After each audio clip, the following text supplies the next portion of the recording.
የሁለት አመቱ ከዛ ቢንጂ ራት አይ አልበላም ለምን አበይ ወንድሜ ያለ እቺን ይዤ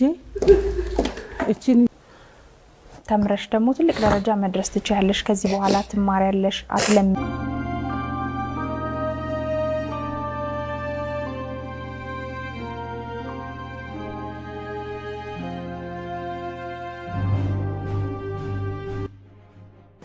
ህይወት መነደባላላ 9 አመቴ ነው የለመንኩ ነው ማሳደደራቸው ጧት እየወጣው 2 አመት ወንድም አለኝ ዳቦ እያመጣው ገዛላቸዋለሁ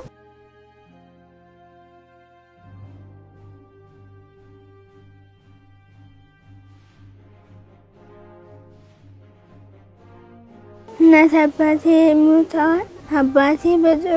በጦርነት ሞቷል ያሰበች ሞተች አባቴ ሲቀርብኝ ከዛ ወንድሜ እንዳያለቅስ እንዳይሞትብኝ እየለመንኩ አበላለሁ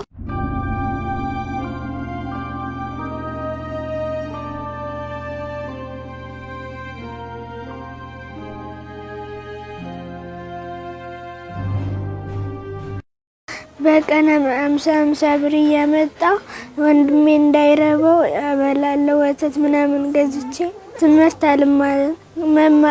ከዚህ በኋላ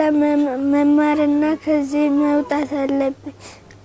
ህይወትና የቤተሰቦቿን እጅግ የሚያሳዝን ታሪክ ነው ተከታትለን የተመለስነው ህይወት ገና በ9 አመቷ የ9 አመት ልጅ አይደለም በእኛ እድሜ ከኛ በላይ ላለ ሰው እንኳን የሚከብድ ህይወት ነው የምታሳልፈው በጣም የሚያሳዝን ታሪክ ነበር እኔ ለማየት እንኳን ምን ያህል እንደከበደኝ አውቃለሁና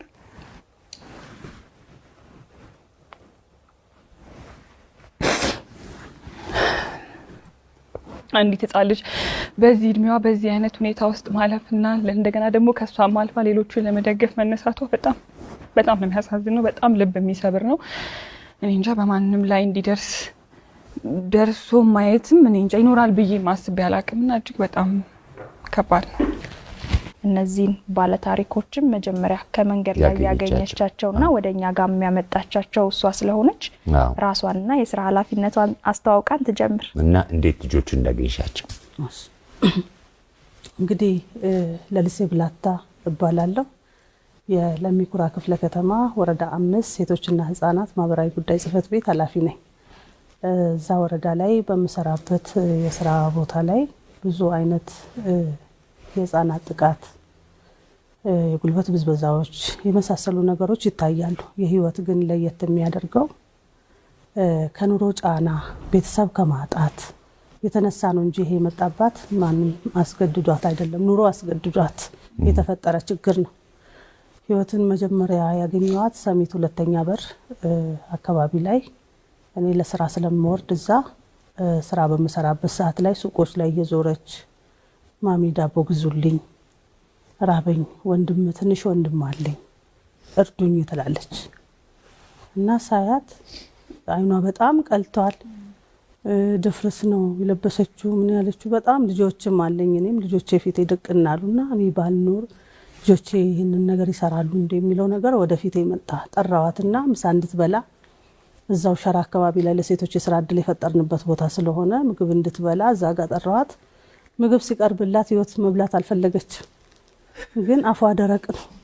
ደረቅ ነው ርዋታል ታስታውቃለች ግን ማን ነው የሚታያት ትንሹ ወንድሟ ታያት የሁለት አመቱ ከዛ ቢንጂ ራት አይ አልበላም ለምን አበይ ወንድሜ ያለ እቺን ይዤ ይቅርታሽ አንዴ ይቸግራል እንደምንም ጠንከር ብለን መቀጠል አለብን ከባድ ነው ይቅርታ በጣም ችግር የለውም ከባድ ነውና እንዳልኳችሁ ህይወት ያንን ምግብ መብላት አልቻለችም ወንድሟ ነው ፊቷ ደቅን ያለው ሁለቱም አልጎረሰችም ከዛ ምንድነው ለምን አበይም ስላታይ ወንድሜ አለ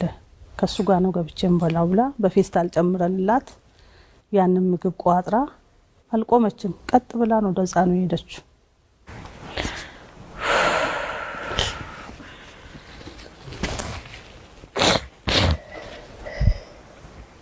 አይዞሽ ቢሽ አንቺ ጎበዝ አይደለሽ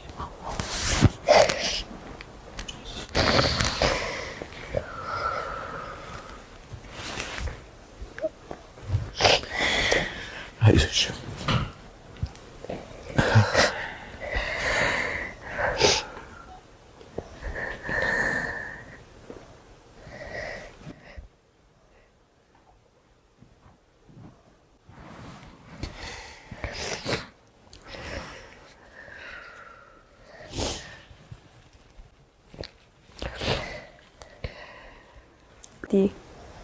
ጎበዝ ልጅ ተምረሽ ደግሞ ትልቅ ደረጃ መድረስ ትችያለሽ። ከዚህ በኋላ ትማሪያለሽ፣ አትለምኝም። እሺ